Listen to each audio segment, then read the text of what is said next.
we can tell that something blossomed in the process of the movie. Not only we have Sandra and Melissa, very atypical couple in a certain way, but then we have the chemistry on the screen. How do you start having this idea of having a different kind of actress together?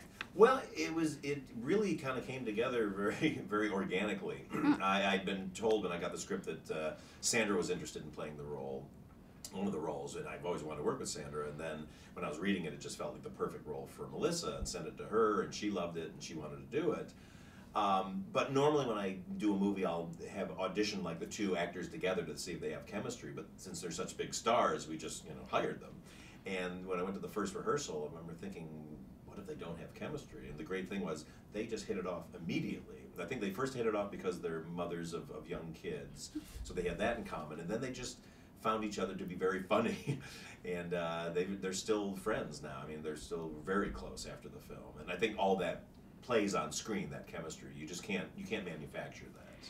They didn't meet before the film, so they met on the set, and then now they have this amazing friendship after the movie that is not very typical to happen in the movie. No, I mean, sometimes, people will become friends during a production, but then once a movie's over, everybody tends to go their own way. But no, they've really stayed friends. I mean, to the point where, Melissa and I live in the same neighborhood, and at Halloween, Sandra was trick-or-treating in our neighborhood with Louie, her little kid, and with Melissa's kids. And it's really wonderful to see. And I mean, they hang out all the time. They talk constantly. And also here in the movie, you present us, the two characters, in a very man world. They're police, FBI agent. And not only you talk us about the chemistry of the friendship of two women from different backgrounds, but also you're talking about women in a workplace. Yes. That maybe the fight that we as women still have in the society in a certain way. And you're making those women the heroes, like girl power, they can do it. How you work on that? I love stories about women, and I love strong women characters and in real life.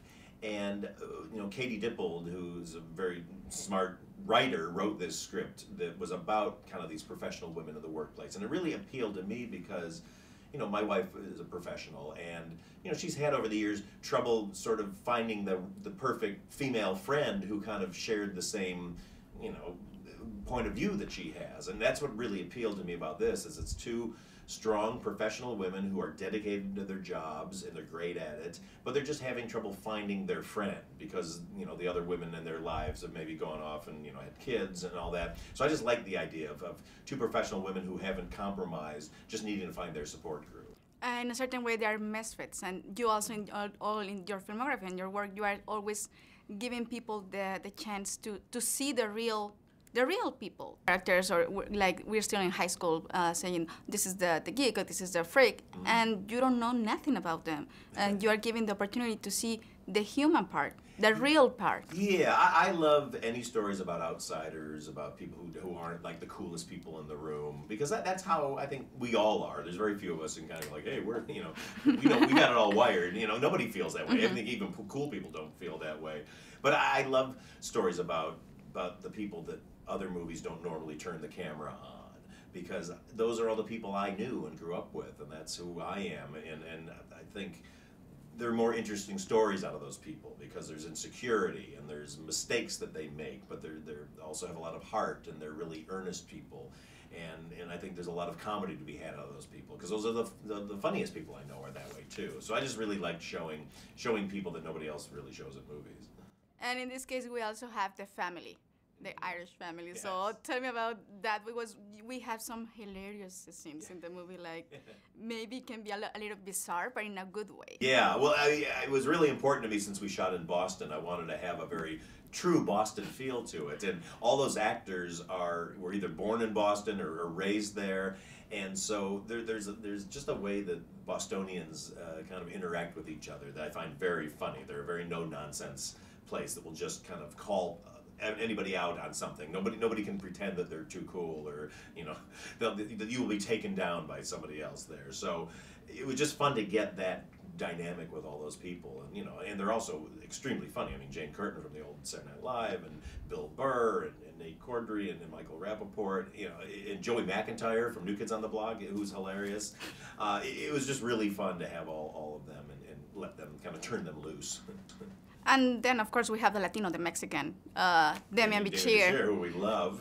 He's talking even in Spanish. Yeah. That's that part. How he became part of the project? He, it just that role was. Those are difficult roles because you're sort of the guy like you're off the case, and I really wanted to have somebody kind of great and different in the role, and I was such a fan of Damian's. I'd seen him on the show Weeds, which a friend of mine produces, when he played like the mayor of Tijuana, and I thought he was amazing. He was such a presence, and he was so handsome, but really cool and funny.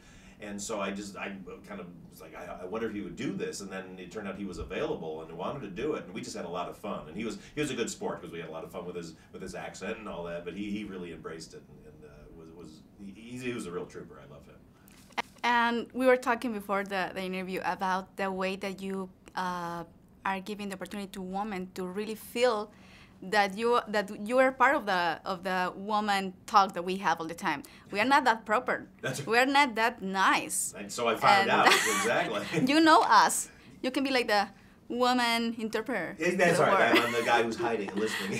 You know what I do is I hire really funny women, and then I always kind of ask them like, well, how would you say this? What do you guys do? And also women are writing these scripts too, so there's an honesty there.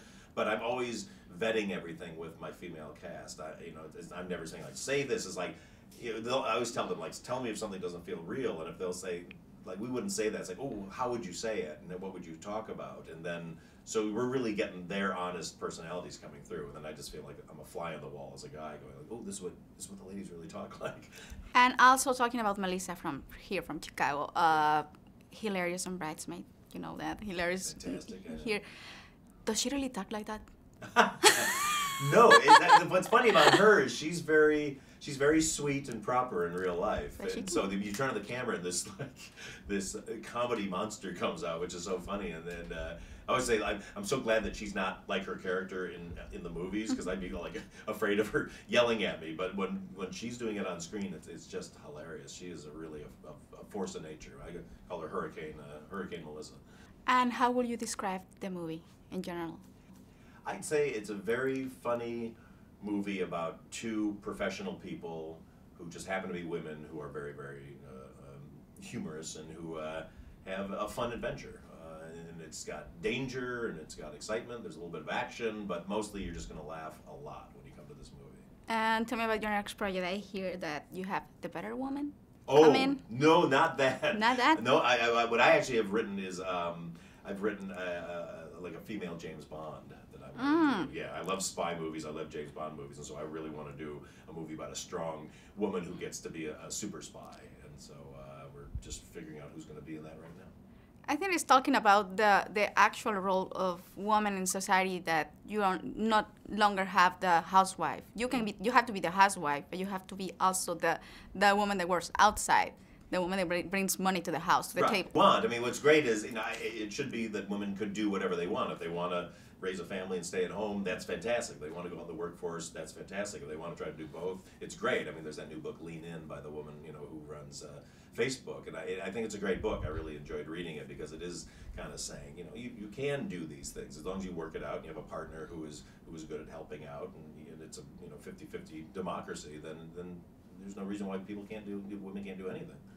And how you see comedy in general here in the United States now? I think comedy's in a good place right now. I think comedy's getting much more honest than it used to be. It's getting away from just being goofy and silly, and it's about real characters, and it's about how people interact and how people talk. And that's what I love. I don't like comedy that feels dishonest. But now I think it's because of YouTube and reality television. We're used to seeing people in more realistic situations, and so we're doing that more on the big screen. Well, thank you so much. Thank you.